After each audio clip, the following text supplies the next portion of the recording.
we are back. It is 2026. Happy New Year. Woo. Happy New Year, Sarah. So before we look into 2026, I want to start with a little reflection. It's good to reflect. So can you tell me some of your highlights of 2025? Absolutely. I feel as though most of my highlights for 2025 are work-related. I feel like we've Nice. had a great year. At Twinkle together, we came to Twinkle together from our previous employer. So I was just chuffed to bits that we could, can I say chuffed to bits? Yeah. Keep our working and personal relationships. So yeah, that was great. And then being Me at too. Twinkle, we've been able to really have some autonomy over what we do, launching the podcast, handling 2 TikTok accounts, LinkedIn. We've interviewed some incredible people, not only in education, but also in leadership and in government. So that's been a massive, massive highlight. Also, becoming a leader at Women Ed was something that when I got the email through saying that I'd been successful, I was like double, triple reading, like, No. me? So that was a huge highlight. You're the perfect person for that. Have you got a New Year's resolution? I do. So it's not one resolution as such, but it is very much to focus in on my health. So as you and I both know, we went to the gym religiously. We were each other's gym buddies for a very long time. We were. But now not having a gym buddy, I've kind of fallen out of that routine a little bit. Like the dark, cold mornings when you're not meeting anyone is a lot harder to get out of bed and get yourself motivated. So I want to focus in on my health. I want to run, so keep up with the running program that I'm doing, go to the gym more and not be like, I'm going to stop this and stay in bed. Also do a bit more yoga as well. So really focusing in on my health, I think, this year. Speaking of yoga, I can remember those mornings when you tried to get me to do a bit of yoga with you on the mat. Wow, that was the grumpiest I've ever been. I know this episode's about maths anxiety, but I definitely had yoga anxiety, didn't I? Well, I'm going to say I was shaking my head there because I was like, it could have been that or it could have been the cardio days. But you definitely did have Yeah. yoga anxiety. Yeah, I did. You were not my favourite person on a lot of mornings of the year. No. Just for context, for anyone watching or listening, we would still be gym buddies if we were in the same area, but we both moved, we both relocated, so we're 240 miles apart and cannot go to the gym together anymore. Speaking of New Year's resolutions, Sarah, I do love yours and I'm here to support you. It's not a very unique New Year's resolution, and I'd like to delve into that a little bit. I've been doing some research, and actually, the start of the year, the 1st of January, just like the start of a week, we might say, I'll start on Monday. They're called meaningful temporal landmarks.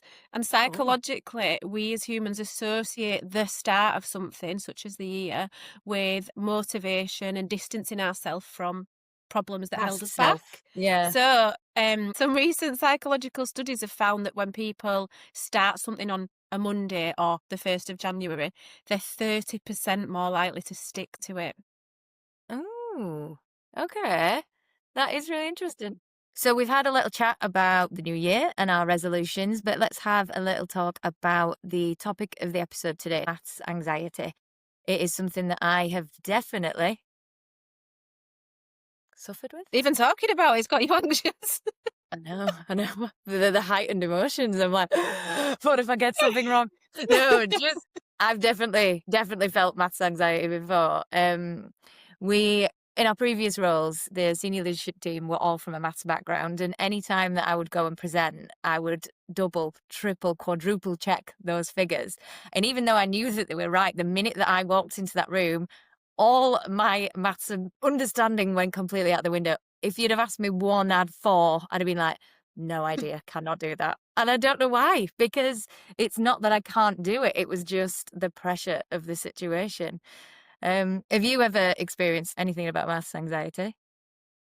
There have been times where, especially when I was doing my teacher training, the whole department, the science department, we would sit and do some maths in science questions together, sort of for CPD one morning a week. And I absolutely could do the question and I faced no fear about figuring out the answer and doing the working out. It's always a race, isn't it? And someone always gets there and shouts the answer out. Even an And then established teacher amongst their peers wants to be the first one. Mhm. So to some extent, I did feel anxious about not having enough time to do the maths. I can relate in that sense. Yeah, absolutely. So we have talked a lot about our new year and a little bit about our experiences with maths anxiety, but let's hear what Arthur has to say about it. Hello and welcome back to STEM Conversations, a podcast created to share ideas, stories and experiences shaping science, technology, engineering and maths. I'm Sarah and as always I'm joined by my co-host Ash. Hi. Today we're joined by Arthur Moore. Arthur is a secondary teacher and professional maths tutor who's taught in a range of schools across the UK and Southeast Asia. Last year he won Professional Tutor of the Year and has spoken nationally and internationally about the world of tutoring. Arthur, welcome. Oh, thank you so much for having me on the pod, Ash and Sarah. Absolute joy to be here with you this morning. It is really great to have you with us for this episode because today we are going to be unpicking maths anxiety.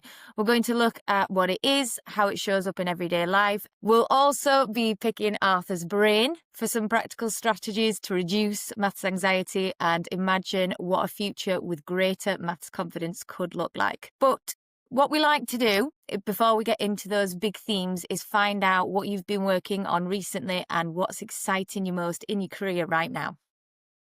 Such a big question, Sarah. I've been doing a lot of CPD with tutors recently. So talking to the tutoring community about how we can develop as educators, which is obviously such an important topic for teachers. But sometimes when you leave the classroom, a lot of that CPD, the magic of the staff room and the corridor chats, you lose that. So it's about bringing those ideas to tutoring. So I've been working with tutors to do with their pedagogical development. And I recently ran a free webinar where we had tutors joining from literally across the world, Africa, Asia, America, to talk about big ideas in tutoring at the moment. So that's what's been consuming my world, really. What did you just call that? Corridor magic? Corridor magic. So, you know, when you're walking down in the maths corridor, I used to say, and I'd like, oh, I've just had a lesson on quadratics. I just couldn't get to click. And someone go, actually, have you tried doing this? Oh, no. And you go straight back into classroom where you're about to teach year 9 again, who are doing quadratics again, and you can do it straight away. So it's not these big CPD sessions where you sit down and all formalize and you take your notes and you listen to your assistant head and you nod. It's just where someone catches you in the corner and will say, why don't you try this? And it's those little moments that happen in schools all the time, and you only really realize them when you're not in the school, and they're beautiful moments. 100% agree. Sarah and I recently met up in Twinkle HQ and it wasn't quite corridor magic, it was definitely office magic from being remote to being in the same space. We actually got a lot of work done, but also a lot of chatting. It was glorious, wasn't it? It was so good. That just being in an office space or around people or in a staff room or anywhere, but it is that just being able to chat and being able to be that bit more honest and be like, okay, that lesson I've just taught was terrible. Help. What do I do? When you walk in the staff room, someone goes, how's your day been? You'll be like, that was awful. That did not work. And being so comfortable in the space that you can be honest about that. Whereas maybe we don't do that online. It'd be weird for me to join this chat with you and be like, oh, I did something really bad yesterday. It's a different dynamic if I'm just kind of chatting with you over a cup of tea or something. So Arthur, to start us off, how would you define maths anxiety and what distinguishes it from simply just finding maths difficult? This is everything. This is everything about maths anxiety. What studies have shown again and again, and there's been research done by the University of Cambridge, is that maths anxiety is not linked to ability. It's not, I'm good at maths, I'm bad at maths, and therefore I have maths anxiety. What maths anxiety is a negative emotional reaction to mathematics. It's something we are probably all going to experience at some time. And the key thing here, and I always try and stress is it's that emotional reaction. It is not about whether you are quote unquote good or bad at maths. I know that I've definitely experienced maths anxiety. You know, when you talk about that emotional reaction, it really does feel like you've gone into panic or those panic anxious feelings. It's definitely something that I've experienced in my career. It's really interesting what you said there, Sarah. One thing that happens with maths anxiety is we've got our working memory, this thing we're thinking about right now. And we want that space, the 4 or 5 things that can live in our working memory, to be focused on maths. But if I lose those because 2 or 3 of them are taken about panic or I'm worried about what might happen when I get this wrong, then suddenly my cognitive ability is decreased. So because I'm nervous and I'm having that reaction to it, I then find the maths tricky, which reinforces what I thought in the first place. And I get into this cycle where I go, I can't do this, so I actually can't do this. Relatable, yeah. In terms of maths anxiety, I get this feeling sometimes that maybe I'm not quick enough, but I know that I can do it, but not to the pace of people around me. And then I start doing exactly what you've just described, Arthur. So true. I've had maths anxiety. I'm a maths teacher. Maths pays my mortgage. I still get it. If I'm teaching, especially kind of year 13 statistics, the really high level stuff, and a student puts a question in front of me that I haven't had time to prep, and I go, oh, I better just quickly read this. And I read it too quickly. I miss something. And then I'm Yeah. like, oh, wait, I'm not immediately sure how to do this. And then because I'm panicking because I can't do it, I've lost all that cognitive space to actually think about the question. And I get into that cycle. And I think actually hearing sometimes it's a normal thing makes it a little bit less scary. Like, Yeah. we all experience anxiety with things we are good at. No matter what you do. It'd be like talking to a professional sportsman and him or her saying, I never get nervous before a match or a game or whatever like that. Of course they do. They get that anxiety because they start questioning what's going to happen. So Yeah. it's so important that if we feel anxious about maths, it does not turn into, I can't do this. That's the thing we need to stop. And I think that's so common, that I can't do this phrase, isn't it? I taught in primary, and children, you know, such little children, they've only just started in their education careers, and they're already quite confidently saying, oh, I can't do maths, it's too difficult. Not even being able to try or have a go or see a way through it, because it's just, I can't do it. And it feels like that just is ingrained and stuck within them then for a really long time. And it's so hard to change their perception that they absolutely can do it. And then once you say you can't do something, or you start thinking that, it's incredibly hard to change that. Even as adults, I'm sure we say it every day. I probably say at some point to myself, I can't do this. And it's really hard to flip that mindset. There's no I can't, there's only I can't yet. You know what this reminds me of? Here's a bit of insight into my life, Arthur. I only started learning to drive in my 30s. I knew you were going to bring this up. Yeah, it really brought me back to it, honestly. And I hated that I was so new to it that I wasn't good at it, but I could do it. I just knew I wasn't good at it. I felt like I'd gone from being a teacher to being taught. And I really didn't like that. It took me 2 years to learn to drive because I kept stopping and saying, oh, I don't need to do it. I can't do it. I'll just get a taxi. And eventually I've now done it. And regularly, probably once a month, I say, can you believe I passed my driving test? And isn't it interesting? We started by talking about maths anxiety, and we've already talked about how this is going to other places. We've just started talking about anxiety and how we do that. So just adding maths onto it makes it sound this big scary thing because we have all these connotations with maths. But once we understand that maths anxiety is anxiety, we can start to tackle it in the way we would other forms of anxiety. We've talked a little bit there about our own experiences, how it feels for us and experiences that we've had ourselves in teaching and things. But if you were thinking about maths anxiety and it showing up in real situations for pupils and for adults, what signs should people look out for? What should teachers be looking for? There's certain ways we react to anxiety, and there's two different ones that are complete opposites. One is that pure avoidance. So I know I'm going to feel anxious about doing it. I know I'm not going to enjoy doing this, so I'm just not going to do it. So you'll get students just before you've even given the task, even given the question, you spoke about this earlier, Sarah, already avoiding. They might try and, oh, I need to go to the toilet. Oh, something's in my bag. Oh, something's in my sock. I need to take off my shoe. They're just avoiding that moment. And the key is before you've even given them the task. So it's not they're finding that specific task difficult. It's just they've already disengaged. Running to shut down. So they've already avoided it. And then the complete opposite is flight or flight. When we panic about something, they just start doing something. And we'll see, I'm sure you've all got experience of teaching maths at this. You give a question to a student and they just say anything. And it's it'll be completely wrong.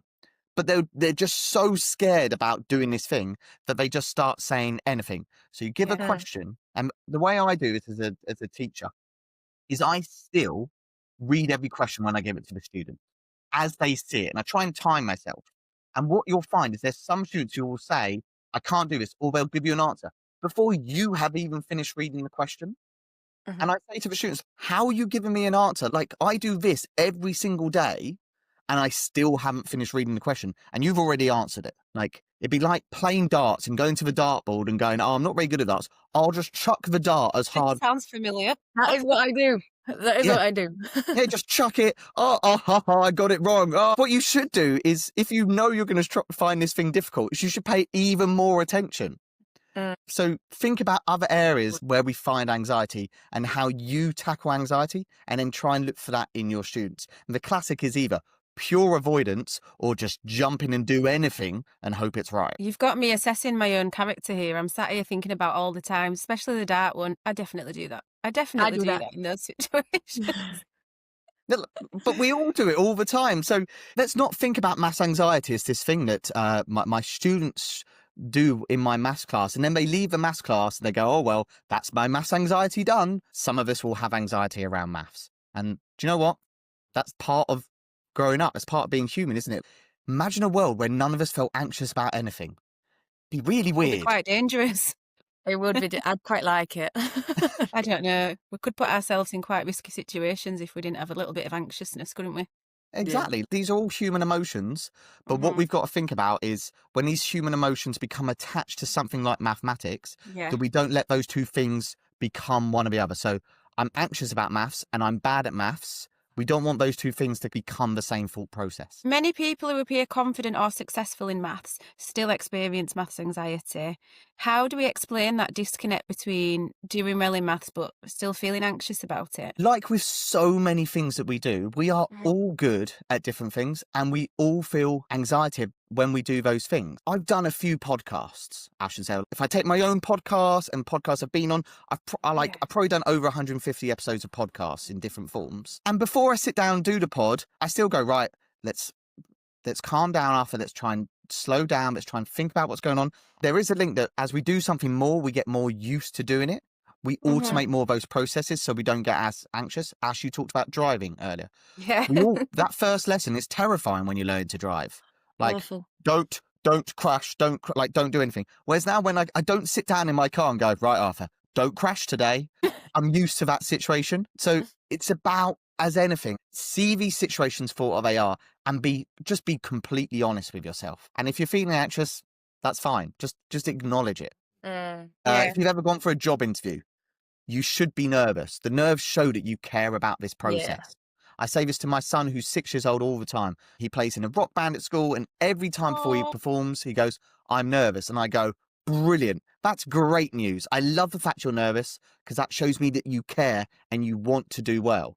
And I don't talk about whether he's good at rock band or bad at rock band or whatever. We talk about what's going to happen. I think it's quite powerful, isn't it, as teachers sometimes thinking about talking that through with children, is that admitting that we can feel the same, especially young children, primary children, see their teacher as the font of all knowledge. They know everything. There is nothing that adult that stood in the front of you does not know. So I think it's really important as adults to also model talking through something and modeling that, oh, I'm finding this tricky, so what can I do? I'm finding this bit difficult, so what can I do here? So it's teaching them the processes of thinking around it. So it's, even if you're feeling stuck with it, showing that you as an adult are feeling stuck with it as well. So it's not just them in their little island struggling with an issue or struggling with a maths problem, but yet adults are feeling this as well. So when we teach our lessons and we do our models, we're so practiced at these models as teachers that we kind of go into a very set routine. When you're modeling, you also need to model your thought process to this novice learner. So the students in front of you are the novice, you're the expert, but I can't just talk to them as an expert to expert because that dynamic is not the case. It's expert to novice. So when I put a question up, I need to include my pauses. So when I put a question on the board in front of my students, I go, right, first thing I'm going to do is read this question. And when I'm doing the question, I might verbalize, right, this step is actually really tricky here. So I've got 2 or 3 options. Right, I'm going to go for that one because of this.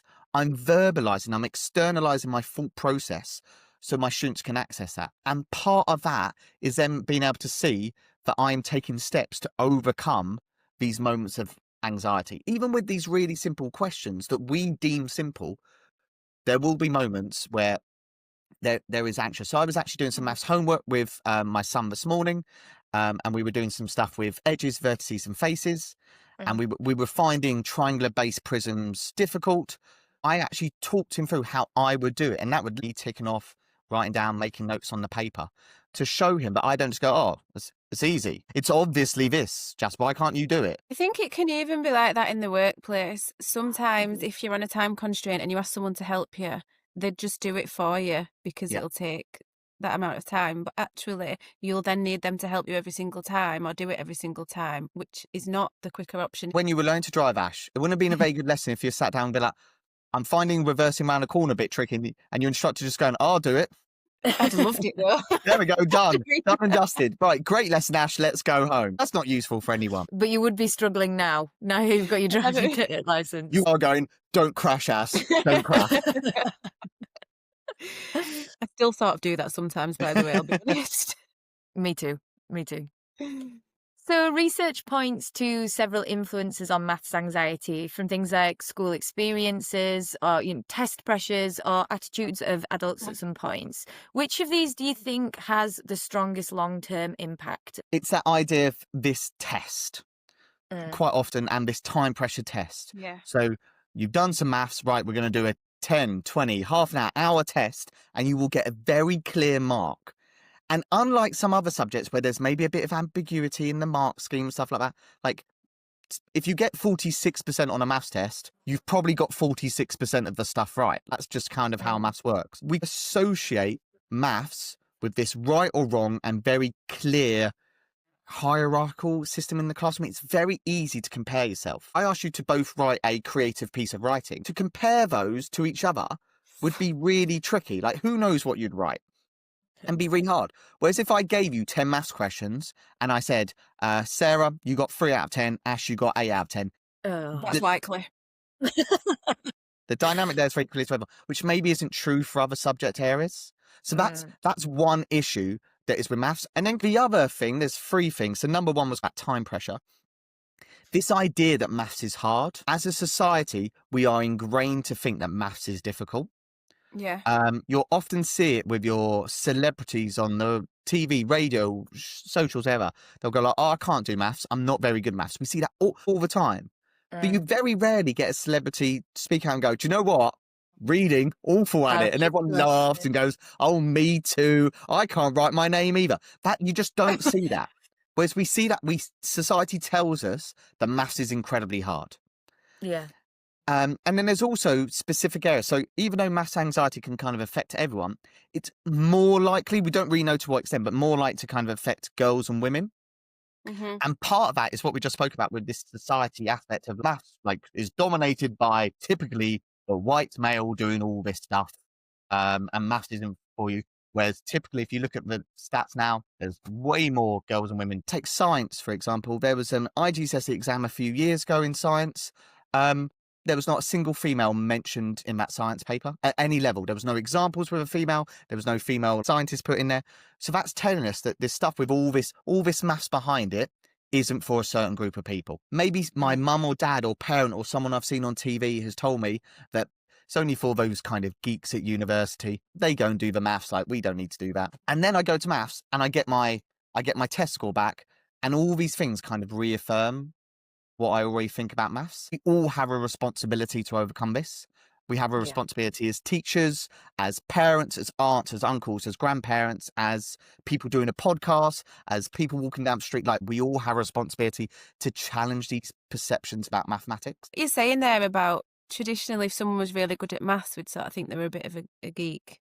Actually, now we're more impressed and more like, wow, when someone does mental maths really quickly, we more double take and think, wow, that's really impressive. Yeah. But quite often we say the line, wow, that was amazing. I could never do that. I can never do that. If I said that in front of my own kids, I could never do that. Like, never. What you do, I can never do that. And they pick up on these things all the time. That wouldn't happen with reading. Someone wouldn't read something out loud and I'd be like, wow, I could never read. I could never read anything. Yeah. My wife always she gives me this look when we're watching TV on the radio or anything, and someone says something negative about maths. She looks at me and she goes, I know what you're going to say. And then I say it anyway. She's well prepped. She's an English secondary teacher, so that's our lives. I bet you clash most because of the marking, surely. We've had that discussion many a time.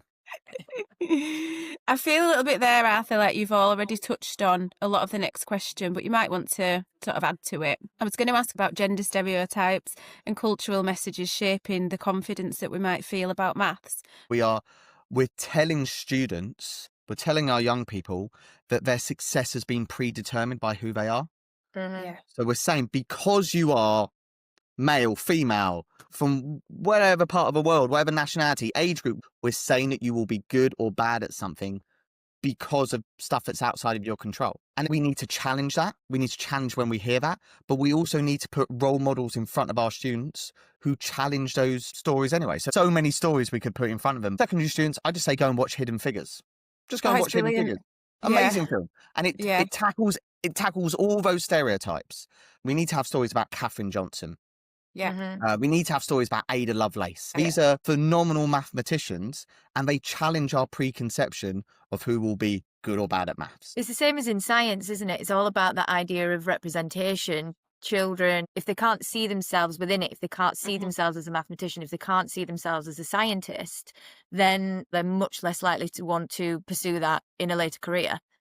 And it is about that feeling of belonging with all STEM. It's about saying, like, I could do that as well. Mm. And I'm very aware, like, I'm speaking this from perception of white male. It's as much as my duty as it is anyone else. I need to tackle those well.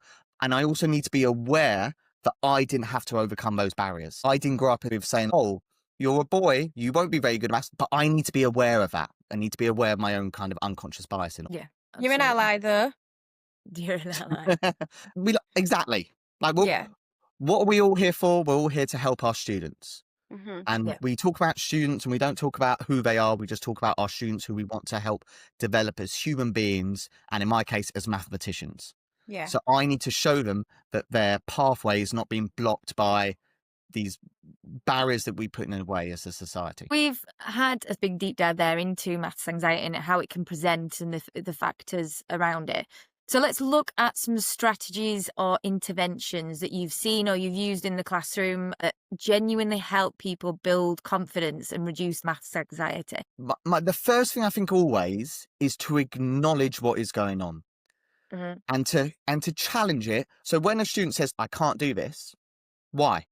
Why do you think you can't do this? And then I will talk with my students on different levels, depending on age. I will talk about maths anxiety and actually what it is and give them that information. So I say, what you're feeling here, you're feeling nervous. That's not you saying you can't do this. And I might put up a circle and say, this is your thinking space. If half of this is gone with you feeling nervous, is all you have to do with maths. Whereas if we rub this out and I will just rub out that anxiety, look at how much more space I have to fill with my maths thinking. So being very clear to my students that what we are experiencing is not something that is linked to their maths ability. Secondly, this links to what you said, Sarah. You talked about time pressure. Well, let's try as much as possible to remove those time pressures. Let's be patient with our students. So if I ask a student a question, I shouldn't expect immediate answer. I need to give them thinking time. And I think a really nice way to do this as an educator is I'm going to pre-frame the question by giving them some kind of acknowledgement of time. So I'm going to say, right, in a moment, I'm going to ask you a question and I'm going to give you 2 minutes to think about it. So being really patient, and then also give these student wins, give them early wins in the lesson. So get them getting something right and make a really big deal, not over the top, that they have got something right. So fantastic answer, Sarah. I actually love how you gave yourself some time to think about that. And you delivered me a really nice answer. Well done for using the word regular when we're talking about polygons, by the way. That's really mathematical. I really like that. I'm finding these wins, especially for those students who I know are going to disengage. Let's give them that sense of achievement. That's going to lead to more motivation. Like we often have this idea that we have to motivate a student to achieve. And we know it's a lot more complicated than that we can also give achievements to our students to motivate them. And if you're working in a classroom environment and you're circling the room and you hear that student who's maybe shown that they're a bit nervous about maths, give a brilliant answer, go over to them and be like, that answer was amazing. So we've talked about like the idea of what maths is. It's this emotional reaction. And we've talked about like why we kind of get this emotional reaction to maths. So let's think about tackling it in that way. Sometimes it's about, especially for younger children, giving them the language about it because they don't have the vocabulary of how to describe what they're feeling, how they're feeling. It really is the job of the adult to kind of unpick that for them. Us as adults are thinking, our heart rate is increasing, your temperature, you're sort of getting really, really hot, you're tensing your muscles.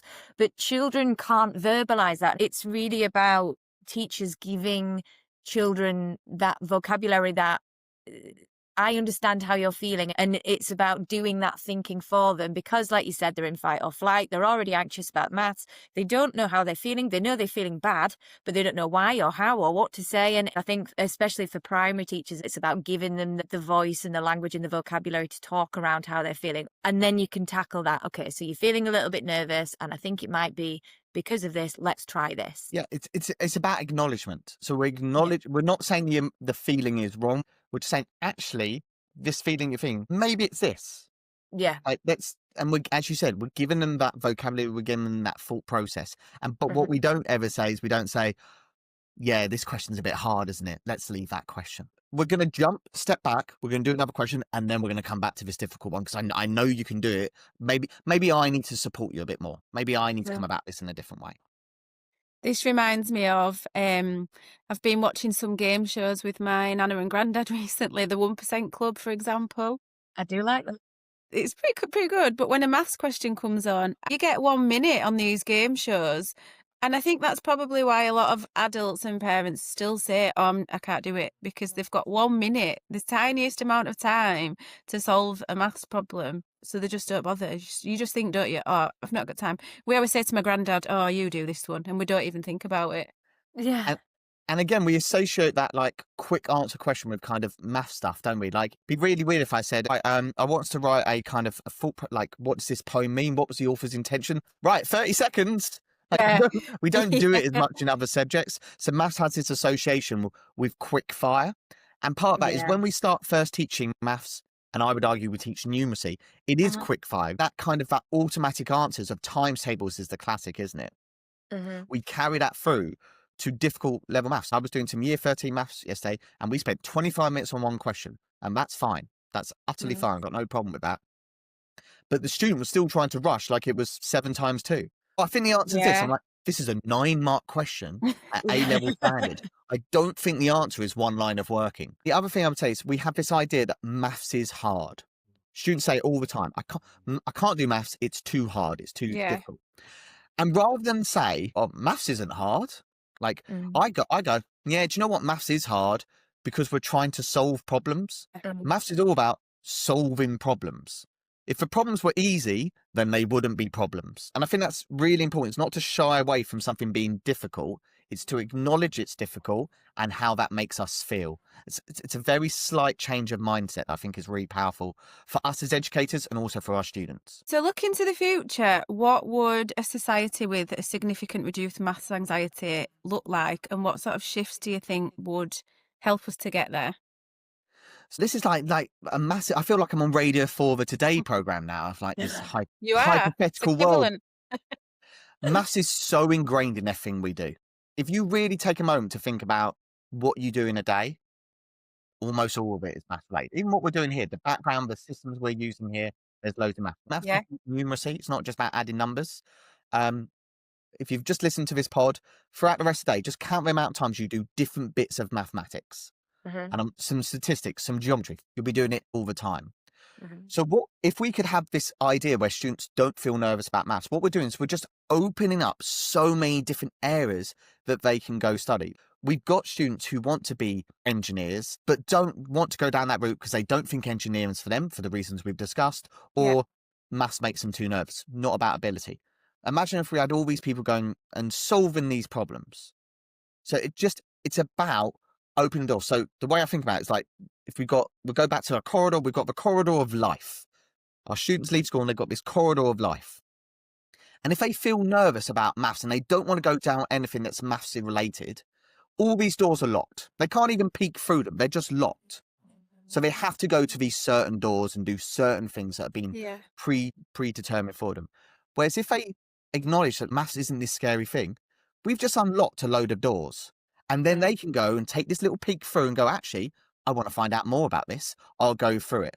It's just about unlocking opportunities. If maths is everywhere, wouldn't it be better if we all felt a bit more comfortable to do this thing Yeah. to do with maths? If you talk to your students who have gone to university, so many times I talk to my students who have gone to university and they say, like, quite a lot of maths in this subject. Yeah, 100%. Psychology, there's loads of statistics. Yeah. Yeah, there will be. Because maths is everywhere. So let's just embrace maths because it's this beautiful, magical thing. And it'd be great if more of us saw that. Student walking into your classroom saying can't do maths is as unhelpful for you as a science teacher Yeah. as it is for me as a maths teacher. Yeah. But it's also unhelpful in loads of our other subjects, because you show me a subject that has no maths at all. Please show me that subject, No, because I I'm think I waiting to see it. struggle. I'm thinking now, like geography, That's yes. geography, Art, yeah. probably yes. Yeah. There's geometry. There's so much Yeah. stuff in geometry to do with phi, like the golden ratio, stuff like that. Yeah. Like, I've gone into so many sports science lessons to do the maths side of it, to kind of support the students with that. Yeah. Like, it's everywhere. It's everywhere for a reason. Yeah. So to end our conversation, we like to give listeners one key takeaway from each episode. And I know that there are so many that you could probably choose from our conversation today.